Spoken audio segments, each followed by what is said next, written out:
Pemirsa, seorang guru sekolah dasar ditangkap oleh Satreskrim Polres Gunung Kidul karena terjerat penipuan investasi kripto. Tak tanggung-tanggung, pelaku berhasil menipu para korbannya hingga 8,9 miliar rupiah.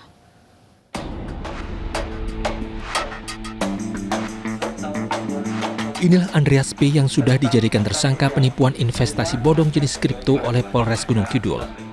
Andreas merupakan seorang pegawai negeri sipil dan berprofesi sebagai guru sekolah dasar di Desa Banjarrejo, Tanjung Sari, Gunung Kidul. Pelaku sudah beraksi sejak tahun 2021 dan berhasil menjerat 87 korban. Pelaku menjanjikan para korban keuntungan sebesar 5% setiap minggu dari uang yang diinvestasikan. Sementara uang investasinya akan dikembalikan dalam waktu 6 bulan.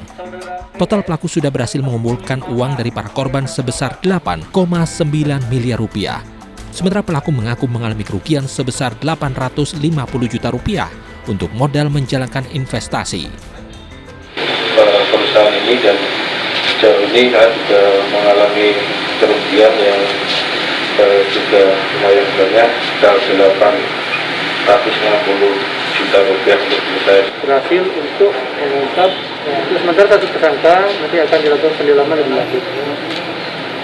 Ancaman sudah disampaikan tadi, jadi ancamannya adalah 6 tahun, maksimal 6 tahun, dan denda 1. Dari tangan pelaku, petugas menyita sejumlah barang bukti, yakni lembaran transfer korban, lembar kontrak kerja, serta ponsel. Atas perbuatannya, pelaku dijerat pasal 45A ayat 1 Undang-Undang ITE dengan ancaman hukuman 6 tahun penjara. Dari Gunung Kidul, Yogyakarta, Kismaya Wimbowo, iNews melaporkan. Beralih ke informasi lain, pemirsa, pemerintah terus mendorong cakupan vaksinasi booster di tengah meningkatnya angka positif COVID-19. Booster dianggap mampu meningkatkan proteksi imunitas hingga 3 kali lipat.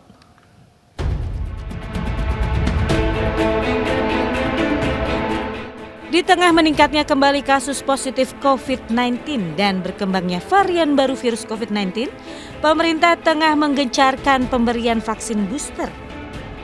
Booster vaksin atau disebut juga vaksin dosis ketiga diberikan sebagai upaya untuk memutuskan rantai penularan COVID-19.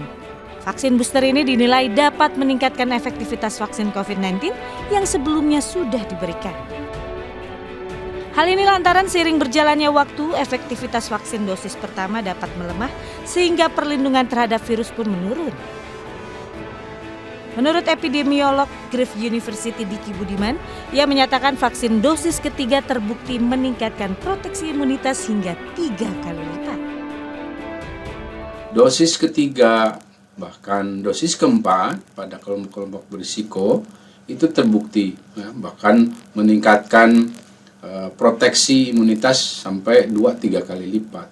Nah, ini bahkan makin terbukti menurunkan angka keparahan, menurunkan angka kematian.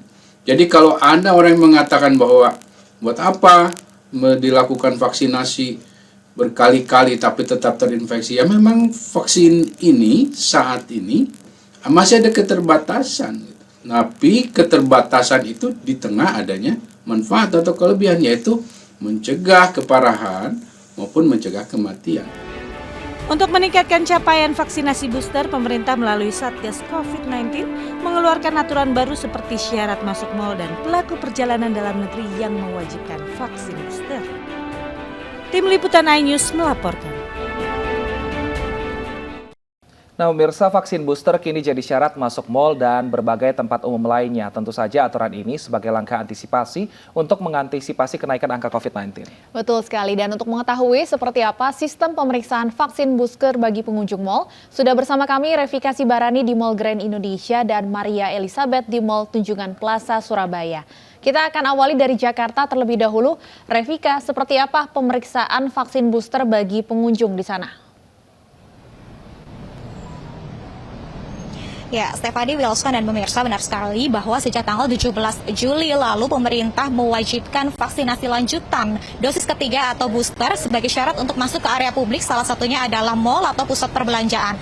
Nah, tempat saya melaporkan saat ini adalah salah satu mal yang berada di tengah kota di Jakarta Pusat yang memang sehari-harinya memang banyak sekali pengunjung yang datang ke tempat ini, apalagi jelang jam makan siang seperti saat ini. Nah, saya saat ini mau mencoba nih apakah memang sudah benar-benar diberlakukan untuk wajib wajib vaksin booster untuk masuk ke mall. Oke, saya akan mulai untuk scan Peduli Lindungi terlebih dahulu nih ya. Saya mau coba, ya. Check-in berhasil, saya sudah berwarna hijau status di Peduli Lindunginya. Sekarang kita boleh masuk. Selamat siang, saya sudah check-in. Terima kasih Mbak. Nah, pemirsa, jangan lupa nanti kita harus terlebih dahulu mengambil hand sanitizer untuk sebelum masuk. Tadi saya sudah cuci tangan terlebih dahulu. Nah, memang tadi pemirsa, saat saya memasuki area mall ini, memang sebagian besar untuk pengunjung sudah diperbolehkan untuk masuk atau status dari scan Peduli Lindunginya ini sudah berwarna hijau.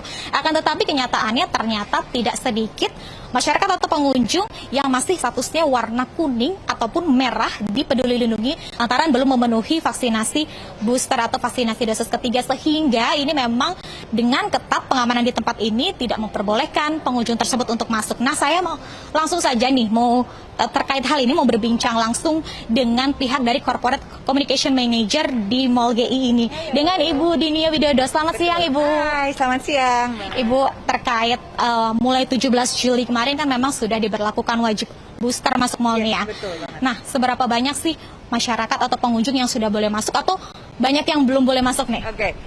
Untuk komposisinya masih banyakan yang sudah boleh masuk. Jadi alhamdulillah memang berarti kesadaran masyarakat khususnya di Jakarta sudah banyak ya yang untuk booster. Jadi banyak sudah boleh masuk, tapi memang banyak juga yang belum masuk. Jadi statusnya masih di kuning. Itu ada beberapa yang belum karena memang mereka belum mengetahui sepertinya bahwa masuk ke mall itu harus sudah vaksin booster gitu.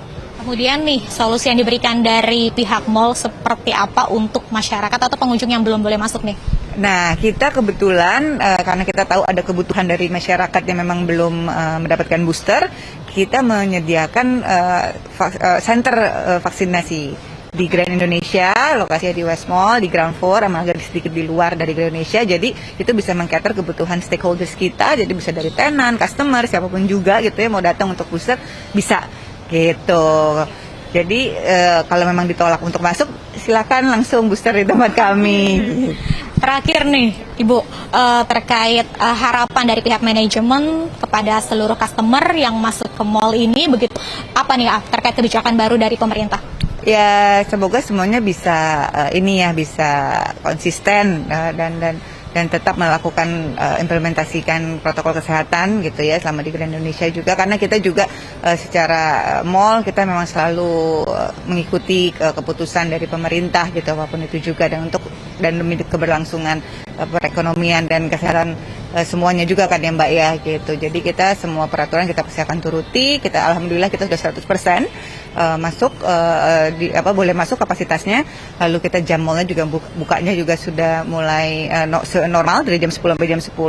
Tapi kita di sini tetap konsisten untuk mengimplementasikan protokol kesehatan di mana tetap harus memakai masker, jaga jarak, itu masih dijagai oleh security kami gitu. Siap, Ibu Dinia, terima kasih untuk informasinya. Silakan melanjutkan aktivitasnya Ibu. Ya, Stefani, Wilson dan pemirsa, memang pemerintah terus menggencarkan vaksinasi dosis ketiga atau booster ini mengingat kasus COVID-19 saat ini di Indonesia sudah semakin meningkat dan memang cakupan vaksinasi booster di Indonesia masih berada di bawah 50%. Dan untuk mengetahui situasi di Mall Surabaya sudah ada rekan kami Maria di sana. Maria, silakan dengan informasinya. Ya, terima kasih Revika. Menteri Dalam Negeri Republik Indonesia telah mengeluarkan surat edaran tentang percepatan vaksinasi booster atau lanjutan bagi masyarakat. Untuk itu, Wali Kota Surabaya juga menindaklanjuti dengan dikeluarkannya surat edaran pada tanggal 16 Juli lalu. Surat edaran itu salah satu poinnya adalah tata cara memasuki fasilitas umum atau tempat pusat perbelanjaan atau tempat usaha. Tata cara tersebut adalah kewajiban mendapat setiap orang yang memasuki pusat perbelanjaan yang berusia 18 tahun ke atas wajib telah mendapatkan vaksinasi booster.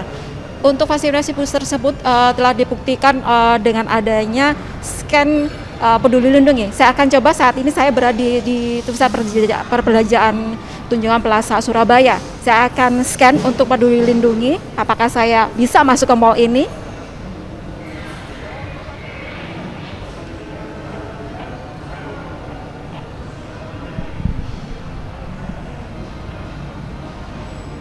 Baik, tampak di sini saya sudah kodenya warna hijau ya. Ini dibuktikan bahwa saya sudah vaksinasi booster atau vaksinasi ketiga. Jadi saya boleh untuk masuk ke dalam Mall Tunjungan Plaza ini. Selanjutnya saya akan untuk periksa suhu di tempat ini. Suhu saya saat ini 36 derajat Celcius. Kemudian saya akan ada di sini adalah tempat hand sanitizer. Nah, untuk ketentuan-ketentuan ini berlaku untuk masyarakat yang akan masuk ke pusat perbelanjaan yang usia 18 tahun ke atas, kecuali bagi mereka yang tidak bisa menerima vaksinasi karena alasan kesehatan, maka mereka harus menunjukkan surat keterangan dari rumah sakit yang ditunjuk oleh pemerintah. Dan kemudian untuk kewajiban menggunakan masker baik di dalam dan ruang-ruangan masih tetap diberlakukan, baik di fasilitas umum, tempat perbelanjaan atau tempat lainnya. Demikian laporan kami dari Surabaya, kembali ke studio. Terima kasih Maria Elizabeth melaporkan dari Surabaya, dan sebelumnya ada Revikasi Barani melaporkan dari Jakarta. Sehat selalu. Pemirsa, stasiun BNI City Jakarta selain difungsikan sebagai KRL Bandara Soekarno-Hatta, rencananya akan digunakan untuk KRL komuter lain jurusan Cikarang Kampung Bandan. Berbagai persiapan dilakukan, mulai dari pemasangan papan penunjuk arah hingga pemasangan tapping gate.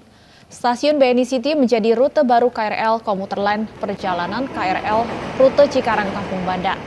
Rencana ini disambut baik masyarakat karena memudahkan mobilitas masyarakat menuju kawasan Sudirman, Bekasi, dan Bandara Soekarno-Hatta.